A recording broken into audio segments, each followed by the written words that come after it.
Halo semuanya. Hai. Selamat datang di apa? Di podcast Di random podcast kita. random kegabutan dua makhluk LTV. Selamat datang di podcast. Hari ini kita bicara nanti. Ini podcast ini tentang apa sih, Mbak? Nggak tahu sebenarnya ya, podcast ini adalah isinya tuh karena kita berdua sering cerita-cerita ya, sering bahas A, B, C, D up to Z. Jadi kita kayak kayaknya bahasan kita ini kadang-kadang ada dagingnya juga ya, berbobot juga ya. Jadi kayak why we don't post it and then maybe someone else can hear what is our opinion. And can get inspired by us. Actually, it is not that inspiring. Tapi semoga teman-teman di sini bisa ngikutin episode-episode di hari ini kita bicara nanti podcast karena bakal seru banget. Kita bakal banyak, ya seru banget, at least menurut kita sih. Kita bakal banyak membahas dari mulai life hacks, kemudian stereotype gender khususnya mungkin perempuan gitu ya.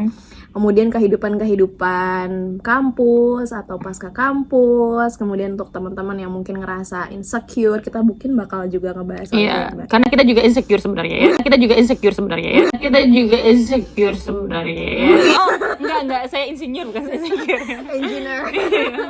Oke. Jadi lebih ke kayak misalnya apa ya?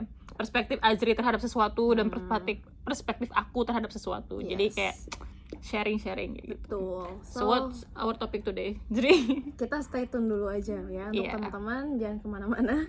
Kayak ada iklannya padahal belum. Oke, stay tune di hari ini kita bicara nanti.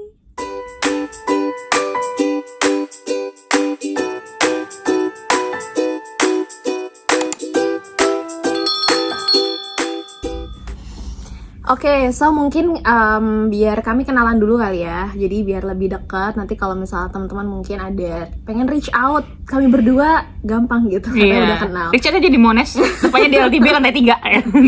Oke, so namaku Azri. Di sini ditemani sama Mbak Ade. ya, Azri dan Ade. Harusnya tuh nama podcast itu tuh A kuadrat kayak gitu. Iya. Kenapa hari ini Kok bicara malah gitu itu ya? ya. Jadi kami berdua adalah mahasiswa Monash. Kita nggak apa-apa ya nyebut brandnya. Monash University di Australia. Australia. Tepatnya di Clayton kampus. Iya. Monash itu banyak banget kampusnya. Kita salah satunya di Clayton ya. Jadi kami juga ketemunya tuh di sini ya. Jadi sebelumnya tuh kami tuh kayak Nggak tahu ya. out of nowhere kayak gitu kan. Terus tiba-tiba ketemu dan sering cerita-cerita, terus sering sharing dan sebagainya, kayak kita dapat ide nih. Betul. Dan sama-sama ambil education Ya, di Monash. jadi Cuma beda spesialisasinya Iya. aja. Kalau Azri spesialisasinya tuh digital learning. Ya. Kalau aku di Master of TESOL. Oke, menarik ya. Jadi kita kayak beda tapi nyambung aja gitu ya pas ketemu. Iya. Itu emang kalau misalnya Vibing. kalau satu vibe, satu frekuensi tuh kayaknya nyambung-nyambung aja ya. Walaupun kita dari belahan dunia yang mana. Azri juga bukan, aku personalnya aku orang Palembang dan Azri Aku Jakarta sih. Jakarta. Yes. Jadi kita emang benar-benar nggak ada Nggak apa ada ya? darah-darah Suci bukan?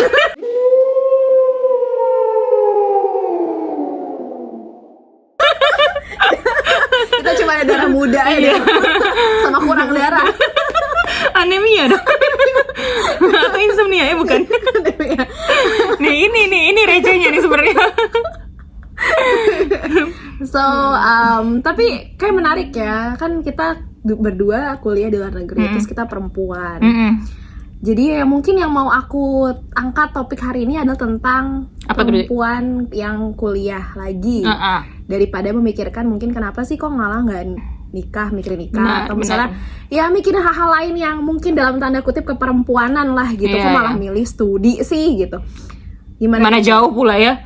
Iya, udah jauh gitu. udah mau lanjut S2 terus di luar negeri juga kan kayak gitu. Kenapa nggak yang deket-deket aja? Palembang apa? Kenapa ya? Kenapa nggak di Palembang ya? Now loading. Ini kenapa dapetnya malah ke luar negeri ya? Gimana tuh Mbak Ade? Kayak kenapa sih kok malah memutuskan untuk kuliah? Kamu compare sama apa? Memutuskan kuliah dan apa? Memutuskan kuliah dan kenapa nggak nikah gitu kan? Iya, Di umur bener. di Kenapa umur nggak kita nikah? yang sekarang kayak ya di umur kita yang sekarang ya, dan dalam sosialisasi ataupun dalam konstruksi Stereotype sosial di Indonesia kan perempuan-perempuan yang dalam tanda kutip sudah matang secara umur gitu, kenapa Matang banget. Terus kenapa malah memilih untuk sekolah bukannya memikirkan berumah tangga gitu. sebenarnya aku ini kita sharing aja ya. Jadi kalau menurut aku sebenarnya kita harus bersyukur dulu ya karena kita punya opsi. Oke. Jadi nggak semua orang tuh punya opsi. Jadi ada orang yang tidak punya opsi untuk sekolah lagi. Oke. Jadi menurut aku perspektif aku bersyukur karena aku punya opsi itu. Kayak aku punya opsi misalnya let's say kalau kamu mau kuliah ke luar negeri kan kamu banyak nih persyaratan kayak nilai IELTS segala macam dan kamu punya kemampuan itu berarti kamu punya opportunity itu. Berarti itu kan yang harus kamu yang harus kamu maksimalkan potensi itu. Dan yang kedua sebenarnya aku rasa ini perspektif aku sendiri ya, kayaknya setiap orang tuh punya prioritas yang berbeda-beda dan tergantung dia memprioritaskan yang mana. Nah, kalau aku pribadi sebenarnya nikah itu tuh berjalan Secara beriringan harusnya, maksudnya itu kayak itu tuh sesuatu yang nggak bisa nggak bisa diputusin kayak gitu, nggak bisa timelinenya harus jelas. Iya, harus jelas. Harus umur segini, harus nikah kayak gitu. Gitu. Jadi kalau aku pribadi karena opportunity yang ada adalah untuk kuliah lagi, ya maka I will take that opportunity kayak gitu. Jadi instead of thinking like why I haven't married yet kayak gitu, kenapa aku belum ketemu jodoh, kenapa aku belum A, B, and C, mending aku optimalin apa yang ada di depan aku. Oh, kesempatan kuliah dulu. Oke, mana tahu pas waktu kuliah ya juga belum dapet juga. Aduh, aku udah expect kayak kalau kuliah ada apa? Males banget. Kamu jangan ketinggian ekspektasi kamu ya, Azri ya. Nah, kalau kamu sendiri Azri, kenapa kamu malah terbang ke Aussie gitu, melihat kangguru di mana-mana? Ini pertanyaannya yang sulit sih, karena aku pribadi aku pengen banget nikah. Aku pengen banget, sepengen itu gitu. Ya, aku juga sih sebenarnya kayak gitu. Kayak itu kan sesuatu yang naluriah ya, karena masih normal kan. Normal dalam karena kayak kita punya rasa yang kayak gitu kan. Betul. Kita pengen ada yang nemenin. Benar. Tapi instead of memenuhi rasa sepi, aku tuh pengen sesuatu yang lebih menikah tuh daripada itu gitu. Dan aku melihat bahwa ketika aku ada keputusan kayak Amba ada di depan mata, aku dapat kesempatan untuk beasiswa gitu, ke luar negeri kuliah lagi. Di saat itu aku juga berpikir kayaknya aku belum siap juga untuk nikah di saat itu gitu. Jadi di saat aku dapat opportunity untuk sekolah, kemudian aku ngerasa aku pengen nikah tapi aku tetap belum siap. Akhirnya aku milih yang aku sudah siap lebih dulu gitu. Benar. Dan aku percaya kalau misalnya aku nggak akan seperti Mbak Ade yang ngasih ekspektasi bohongan tadi ya. Aku percaya kalau misalnya nikah dan sekolah itu kan sebenarnya sesuatu yang kayak itu dua hal yang bisa berjalan bersamaan. Harusnya seperti itu. Tapi nggak bisa dipaksakan juga. Jadi bukan berarti kita harus pakai timeline sesuai apa yang udah dikasih sama sosial gitu, sama masyarakat.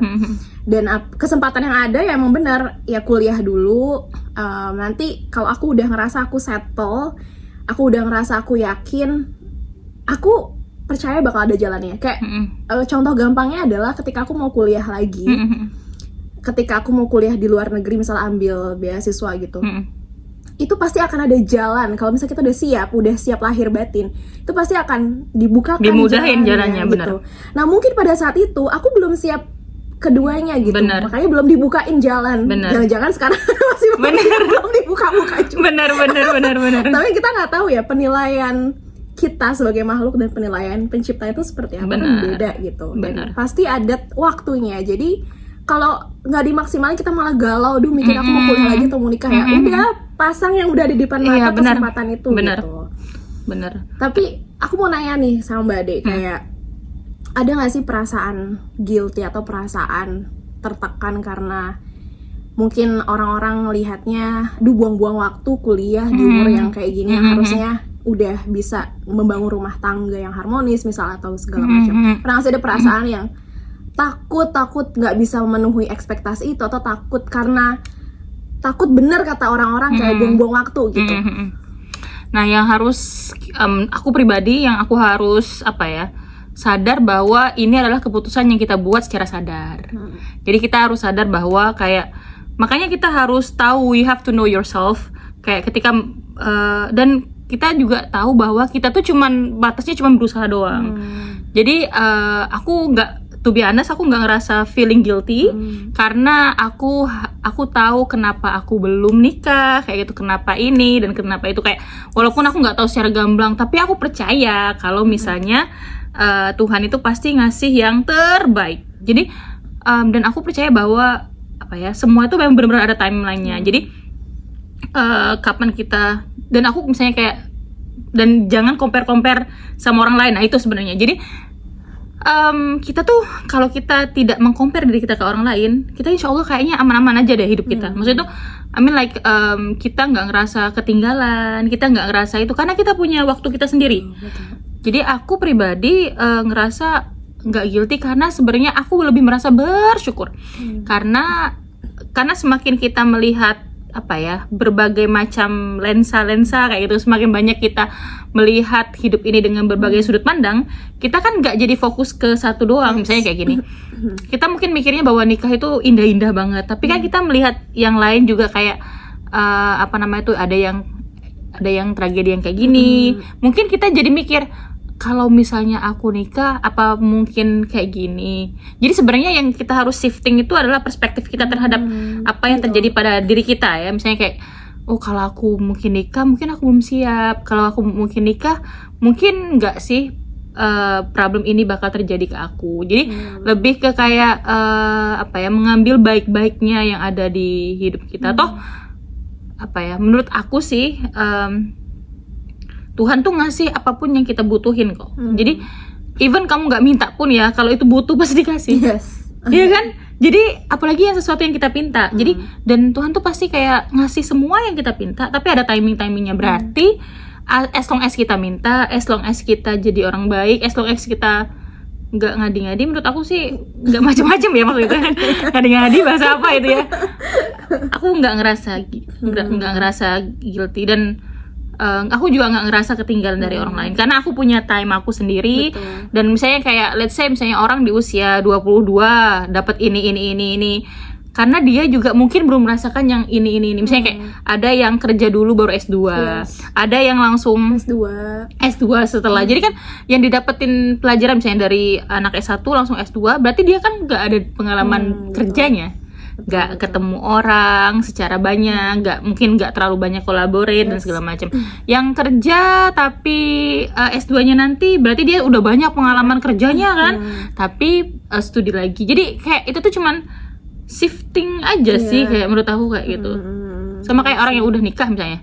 Orang yang udah nikah mungkin dia nggak ngerasain freedom yang lebih lama ketika single gitu ketika single. Kita yang single freedomnya lebih lama tapi kita kesepian, tersiksa, ditanyain orang terus kapan nikah kayak gitu. Dan jadi ada ujiannya masing-masing. Ada ujian masing-masing. Dan aku ingat aku pernah diskusi sama teman kayak gitu. Aku ngerasa kayaknya ujian aku nih mungkin menurut Tuhan ujian aku nih cuman mampu saat ini cuma sebatas misuh-misuh gara-gara tugas kayak gitu. Jadi udah tahu ini kamu ini saat ini cuman bisanya ngeluh-ngeluh tugas doang. Jadi gini aja batas ujian hidup kamu kayak gitu. Betul.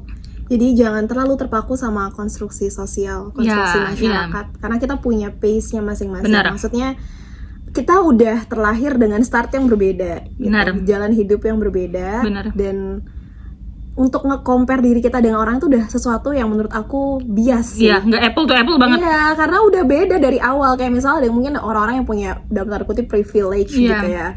Kayak mereka bisnis misalnya mereka pebisnis, kemudian orang tua pebisnis, anak pebisnis ya kan emang udah startnya udah pebisnis gitu. Bener. Terus misalnya ada orang yang pengen jadi pebisnis, aku pengen jadi kayak dia nih, pasti bisa nih. Tapi dia mungkin bukan dari keluarga pebisnis atau mungkin dia nggak pernah ada basic di bisnis gitu. Pasti akan ada struggle gitu ya. Sama kayak misalnya kita yang juga ngerasain oh kita harus nikah di umur segini, padahal timeline orang udah berbeda-beda gitu. Ada yang mungkin emang fokusnya mencari jodoh karena mungkin dia emang goalsnya di sana gitu. Ada yang mungkin aku lebih pengen sendiri dulu dan mempersiapkan diri dulu untuk nanti membentuk keluarga yang lebih baik atau misalnya kayak gitu. Jadi dari intentionalitas kita, dari intensi diri sendiri tuh udah beda, starting pointnya udah beda, jadi nggak bisa disamain. Harus semua orang nikah umur 25. Iya benar. Gimana itu ceritanya?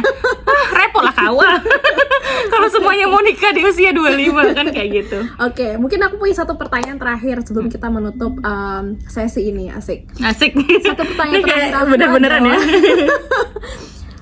Ketika nanti Mbak Ade bertemu jodoh Mbak Ade, apa sih yang mau Mbak Ade bilang sama dia? Kan rata-rata orang tuh kayak, ini kalau jodoh gue temen gue sendiri nih, gue bakal bilang kenapa nggak dari dulu gitu. Ya aku juga bakal bilang kayak gitu deh. Lama banget jemputnya nih. Tapi apa sih? Kamu nyasar di mana? Tapi apa sih sebenarnya yang mungkin dari hati Mbak Ade, apa yang mau Mbak Ade bilang gitu? Kalau misalnya nanti akhirnya bertemu jodoh yang ditunggu-tunggu. Terima kasih sudah menjaga diri baik-baik kayak gitu kan. So I will say like that because kayak aku juga mendoakan dia, semoga dia menjaga dirinya baik-baik. Jadi aku tuh doanya kayak gini sih, ya Allah, nggak apa-apa sih aku jomblo, nggak pernah pacaran, nggak apa-apa. Tapi tolong yang itu juga dijaga. Tolong jaga dia sama seperti engkau menjaga aku kayak gitu. Jadi kayak jadi mungkin aku akan apresiasi kayak terima kasih sudah menjaga diri baik-baik. Terus terima kasih sudah mengizinkan aku untuk bertumbuh dulu sebelum kita ketemu. Jadi kayak aku diizinkan untuk bertumbuh, diizinkan untuk lebih mature, sehingga nanti mungkin pas waktu ketemu itu udah kayak benar-benar yang udah matang, settle, udah matang secara. Jadi nggak menyi-menyi, walaupun menyi-menyi pasti ya, karena kan kita cewek kan pasti tetap aja menyi-menyi kan gitu kan. Tapi mungkin kadarnya tuh agak nggak terlalu ini. Karena kan udah sama-sama siap, sudah sama-sama ayo kita sama-sama punya misi, visi yang visioner ke depan. Ya, yang udah lebih jelas. Kalau kamu? Oke. Kamu bilang apa? Aku tadi juga pengen marah-marah ya, kayak kenapa sih lama banget kenapa gitu. nggak dari dulu, lama banget. Cuma aku pengen bilang makasih ya udah datang di waktu yang tepat. Benar. Gitu.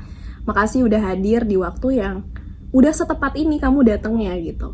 Sama aku mau bilang satu lagi, kalau nanti aku ketemu jodohku, aku mau bilang, aku mohon maaf kalau misalnya di saat-saat sulit kamu aku belum bisa nemenin. Oh, so sweet. Kan kita belum ketemu, jadi aku belum bisa bener. nemenin. Jadi ketika kamu sulit, ketika kamu ngerasa sedih, ketika kamu ngerasa hancur, aku belum bisa ada di situ. Aduh. Gitu. Itu yang mau aku bilang sih. Jadi aku menghindari, mungkin ya bukan karena dia nggak mau datang, tapi yang belum waktunya. Kayak mungkin dia yang lagi sibuk untuk persiapkan diri atau gimana. Mungkin dia juga lagi menghadapi insecurity-nya, lagi sedih, lagi hancur-hancur. Yang harusnya mungkin ada orang yang nemenin tapi belum ada gitu. Jadi aku mau bilang, thank you for coming in the right time. Dan makasih juga, dan mohon maaf juga kalau misalnya aku belum nemenin di saat-saat sulit kamu gitu. Karena aku baru ketemu sama kamu sekarang gitu misalnya. Karena kamu juga gak nemenin aku. Iya sama sih. Iya sama. Kamu juga, aduh kamu nih.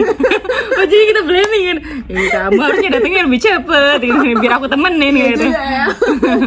Gak sih. Ini jadi plot twist kan ya itu sebenarnya kayak gini sih, omongan kita tuh berdua kayak udah serius kayak gitu ya. Tiba-tiba ada aja yang misu gitu ya. Oke, so jadi itu sih mungkin kita sampai sini dulu ya percakapan mengenai stereotip pernikahan. Kenapa malah milih studi dibanding nikah sesuai dengan timeline masyarakat. Kan umumnya kalau kita udah seumuran gini udah matang. Ya by the way aku umurnya 25 kalau misalnya. Aduh aku sudah sweet 17 sebenarnya, tapi masih di masyarakat sweet 17 harusnya udah nikah juga.